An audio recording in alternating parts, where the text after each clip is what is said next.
The Perspective Glitch, 1998.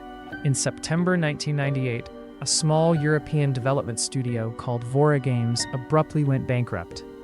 Their only project, a first-person adventure game titled The Empty Field, was canceled just a month before its release.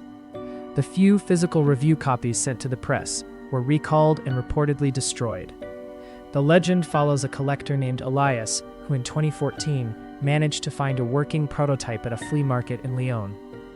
Elias was an active member of a niche programming forum and decided to document his playthrough in real time. The first boot. The game was disarmingly simple. You woke up in a foggy plane with no textures, just a gray grid stretching to infinity. There were no enemies, no music, only the sound of the protagonist's footsteps on virtual concrete. Elias posted on the forum, "It's boring.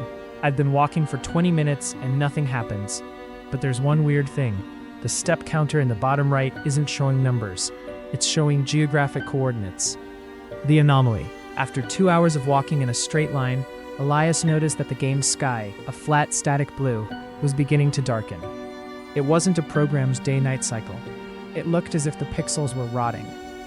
A background noise began to creep in, a low electrical hum like an old refrigerator increasing in volume the further he moved. At 3 a.m., Elias posted a screenshot. In the middle of the fog, a shape had appeared. It wasn't a monster. It was a low-poly model of a chair, an office chair, identical to the one Elias was sitting in at that very moment. The overlap. The thread went viral. Elias was visibly shaken, but kept playing. He wrote, "I interacted with the chair. The game crashed, but when it restarted, the camera wasn't in first person anymore. It was positioned in the top corner of the map, like a security camera. And the map isn't a field anymore. It's the exact floor plan of my apartment." Users assumed it was an elaborate ARG, alternate reality game.